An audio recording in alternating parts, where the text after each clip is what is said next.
Iniciamos a nossa conversa número 147, dedicada ao Falcão Peregrino, dando aqui então as boas-vindas ao Gonçalo Elias, que nos vai falar sobre a espécie. Olá, Gonçalo, tudo bem? Olá Zé, está tudo e por aí? Cá vamos, cá vamos. Neste momento, estamos a juntar então uma predadora à nossa espécie de conversa, à nossa lista de conversas, não é verdade? É Ainda verdade, não, eu ainda não já houve assim referi, muitas, já, muitas. já referi anteriormente que as rapinas apareceram bastante tarde na minha lista e até agora ainda não passaram cá muitas espécies. Passaram para aí umas cinco, que me recordo. Passaram Uhum. dois abutres, passou o búteo, o peneireiro comum e o milhafre real. E esta observação do peregrino foi bastante curiosa, a primeira vez que eu vi a espécie.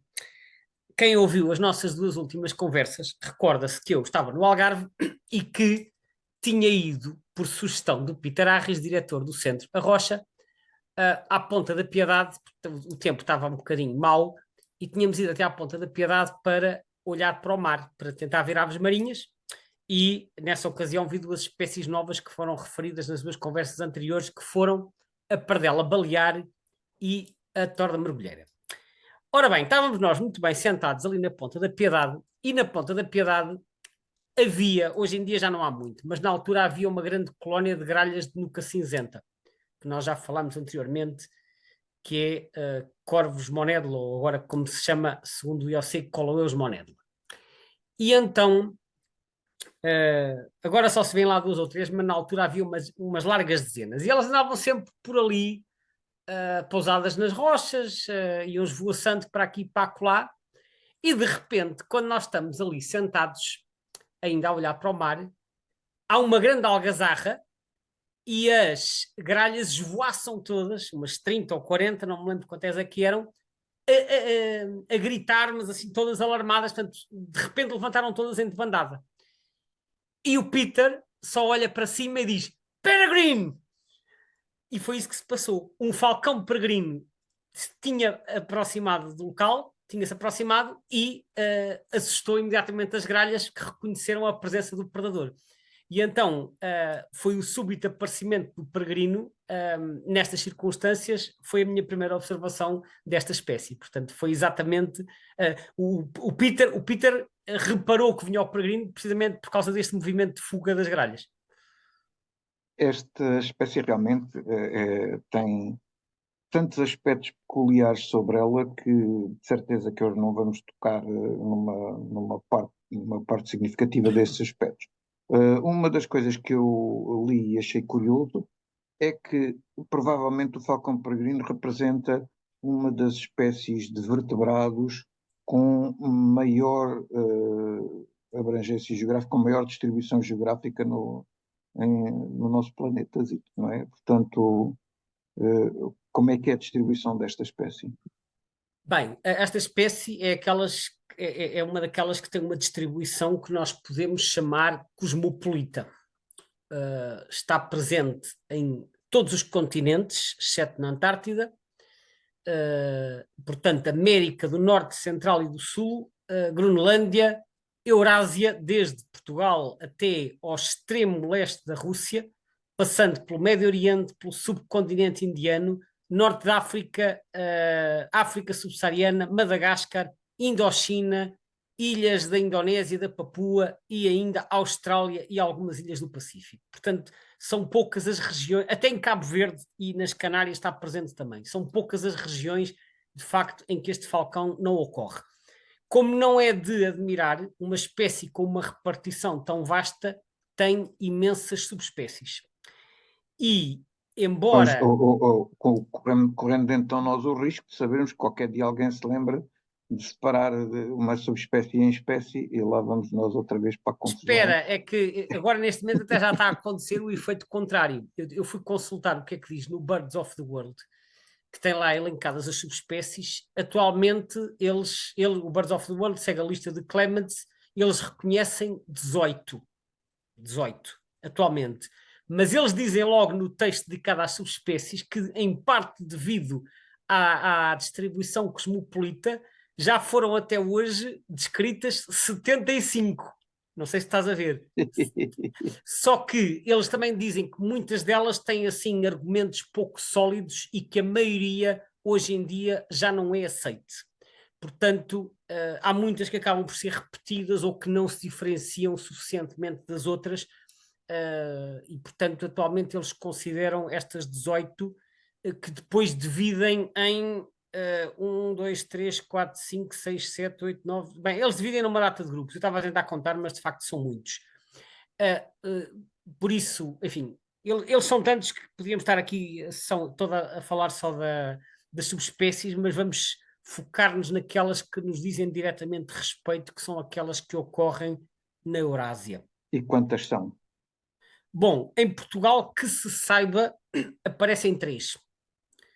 A primeira, que é a subespécie nidificante, portanto, aquela que é, digamos, o falcão peregrino da região mediterrânica, que é o falco peregrinus bruquei. O bruquei que foi descrito inicialmente como espécie, em 1873, como falco bruquei, mas depois foi integrado, portanto, mais uma vez a taxonomia já levou aqui muitas voltas pelo caminho. Foi descrito por um senhor chamado Sharp em 1873, e este bruquei é uma homenagem a um Sir Charles Vyner de Winged Brook, terceiro Rajá de Sarawak. Portanto, às vezes também estes nomes eram para homenagear não necessariamente cientistas, mas também pessoas que tinham determinados títulos, como parece ter sido aqui o caso. Bom, então o bruquei distribui-se pelo sul de França, Península Ibérica, costas do norte da África e depois estende-se para leste pelo Mediterrâneo até ao Cáucaso e ao norte do Irão. Este é a subespécie que nidifica em Portugal e aquela que nós temos cá durante todo o ano. Só que as populações do norte, das regiões mais a norte, são migradoras. E sabe-se, graças a programas de anilhagem e de seguimento, que nós recebemos no inverno indivíduos de pelo menos mais 2 subespécies. Uma delas que é a subespécie nominal que nidifica na maior parte da Europa sem ser no Mediterrâneo, portanto, que é essencialmente desculpa lá, deixa-me só confirmar aqui. Portanto, Eurásia, exceto na tundra, exceto o Mediterrâneo. Portanto, desde as Ilhas Britânicas e depois para leste, atravessando a Europa até pela Sibéria fora. É o falco peregrinos. E depois ainda há um outro, que é um que já nidifica na tundra, que é o Cálidos. O Cálidos nidifica na tundra siberiana, mas na tundra siberiana já fora da Europa, já é mesmo asiática. Só que o Cálidos, que nidifica, portanto, para lá do Círculo Polar, sabe-se que é um migrador de longa distância e graças a programas de seguimento já foi possível comprovar que há indivíduos que vêm invernar de lá desde os confins da Sibéria até à Península Ibérica. Portanto, resumindo, temos o bruquei como nidificante e temos o peregrinos e o peregrinos cálidos como invernantes.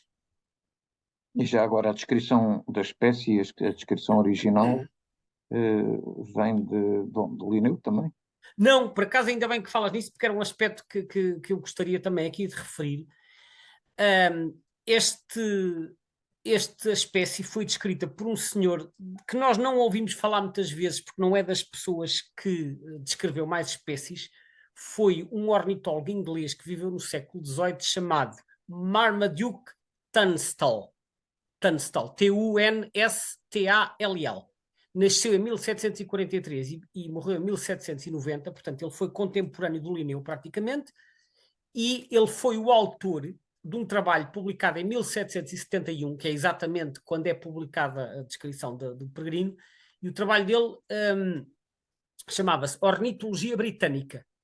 E segundo a Wikipédia anglófona, este terá sido o primeiro trabalho britânico a usar a nomenclatura binomial que tinha sido popularizada pelo Linneu. Portanto, ele terá dado, digamos, um contributo para popularizar esta nomenclatura no Reino Unido. E foi ele que então que descreveu o falcão peregrino com base num exemplar que terá sido colhido em Northamptonshire. Ele descreveu mais algumas espécies, não muitas. Sei que, por exemplo, que a alvéola cinzenta, a Motacilla cinerea, também foi descrita pelo Tunstall. Mas, portanto, é posterior ao Linneu, foi descrito em 1771, mas não muito posterior. Porque é que o Linneu não descreveu, eu não sei, imagino que seja porque talvez na região onde o Linneu morava, que é na Suécia, não há muitos peregrinos, a não ser lá nas montanhas do norte, mas eu acho que o Linneu não morava muito para o norte, não sei se era em Estocolmo ou nessa região. Portanto, possivelmente ele não teria conhecido o falcão peregrino e houve muitas espécies que, mesmo no tempo do Linneu, foram descritos depois por outros naturalistas. Portanto, é assim a origem desta classificação. Esta espécie sempre teve uma relação com o ser humano relativamente próxima, e não estamos a falar de usá-la como alimento, como os galináceos. Antes, pelo contrário, era usado para caçar e também como uma representação de estatuto, etc, etc. Não terá sido também essa proximidade do ser humano que tenha contribuído para uma distribuição tão vasta como há bocado referiste? Uh, Essa parte não tenho a certeza, porque, como há muitas subespécies diferentes e de facto as várias populações são razoavelmente diferentes em termos de plumagem, isso sugere que essa evolução já se deu há muito tempo e que não há um grande fluxo de genes de umas populações para as outras. Portanto, elas evoluíram separadamente. Aliás, um estudo de seguimento feito na Sibéria das populações do cálidos, de diferentes zonas das que estão para cá e para lá da Península de Taimir, permitiram perceber que os que estão para cá da Península de Taimir vêm invernar para a Europa e para o Mediterrâneo e para o Médio Oriente, e os que estão para lá vão invernar no subcontinente indiano e na região da China, por aí fora. Portanto, aparentemente eles têm rotas de migração distintas.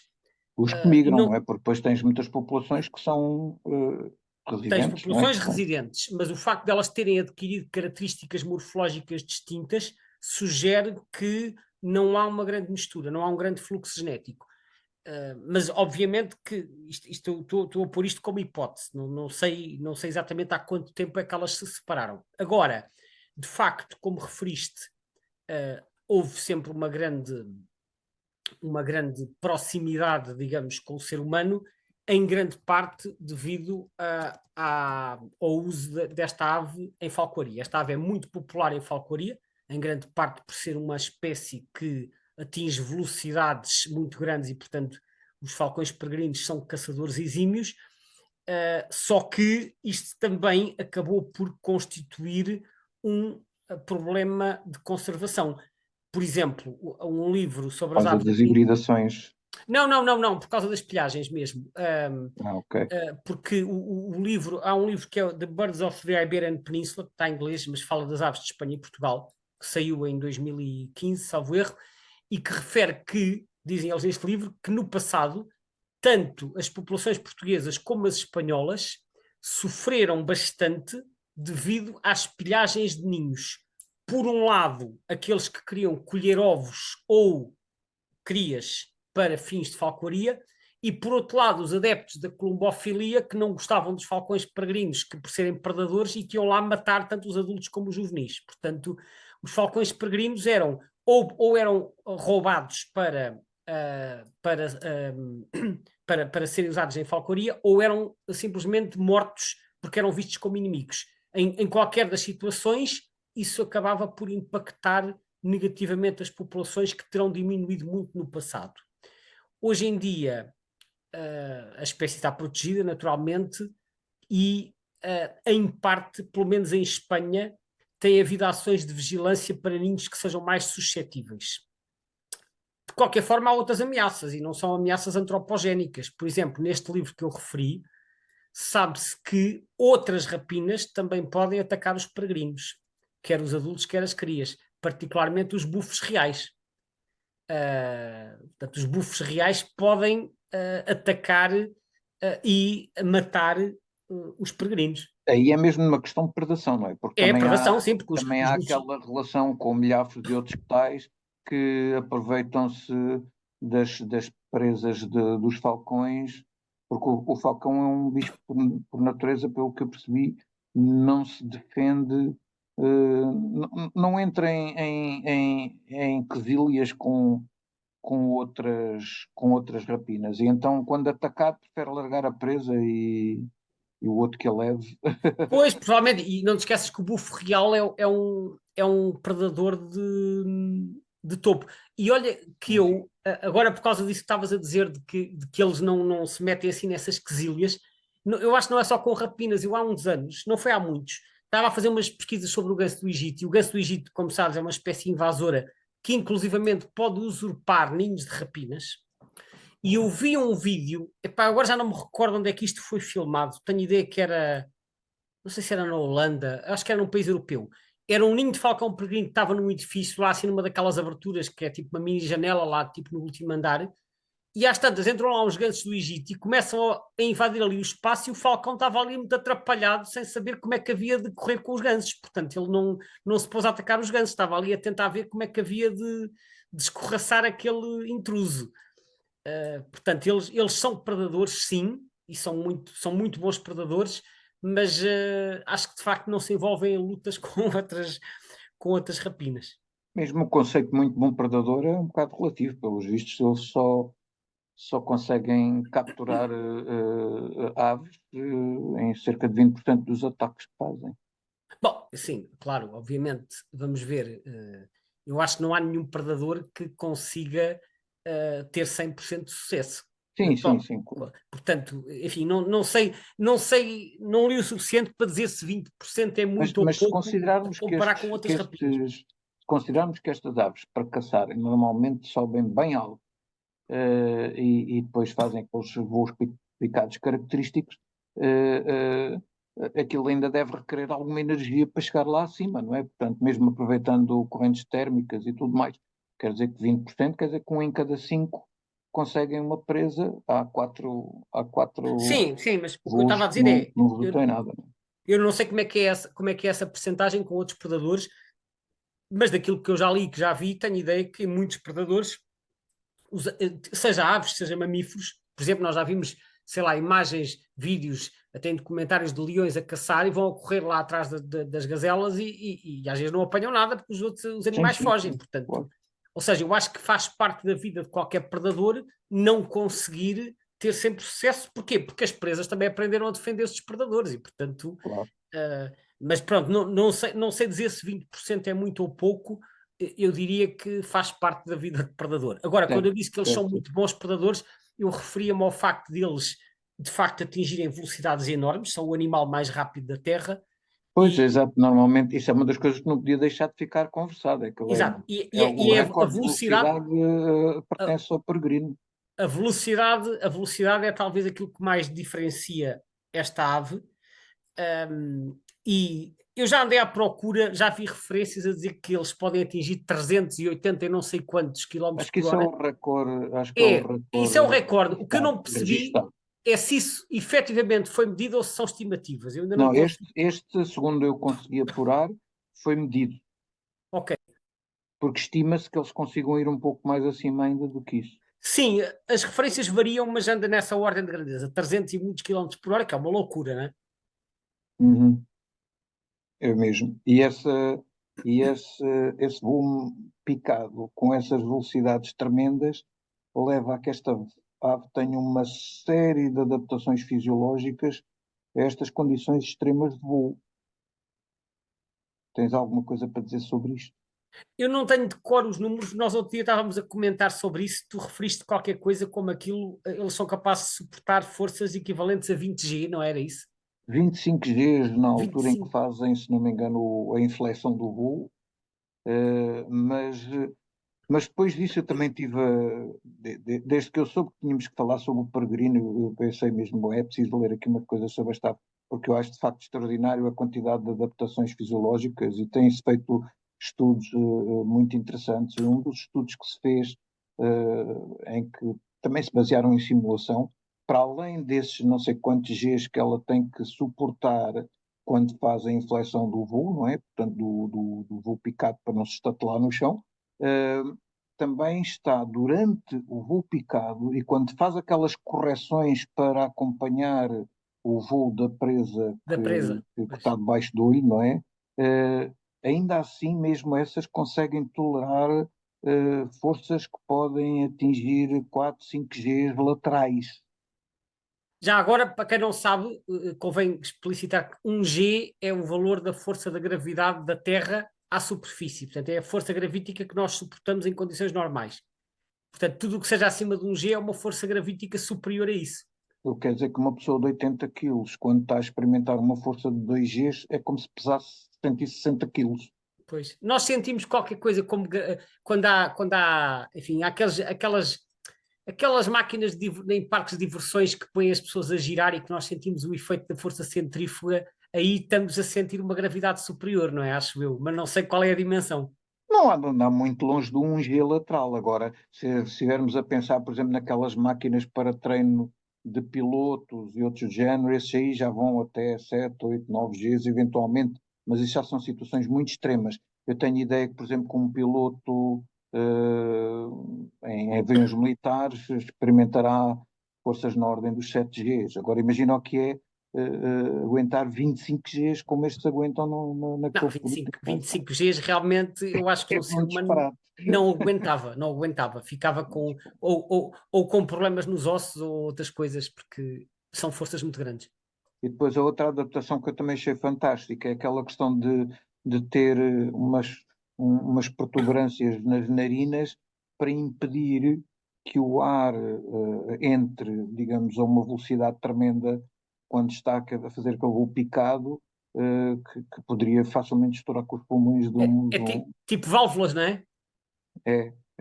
aquilo não é propriamente válvula, aquilo que faz é abranda a velocidade do ar, diminui a pressão ao fio ao cabo e também depois sobre os pulmões. Os próprios Pois, pulmões acho que são adaptados, a estrutura óssea é adaptada, até o tipo de fibras musculares acho que também são diferentes da maior parte das outras aves, precisamente para permitirem trocas de oxigênio mais eficazes. Esta ave acho que consegue bater as asas assim, tipo, 4 vezes por segundo, julgo eu, assim, uma coisa fora de normal também para muitas aves. Isto tem uma série de adaptações, é uma coisa que quem gosta do tema eu recomendo que pesquise, porque de facto esta ave é muito sui generis, não há ali, não, não há ali muita coisa que as distingue completamente das outras, até a própria plumagem, que é feita também para suportar estes voos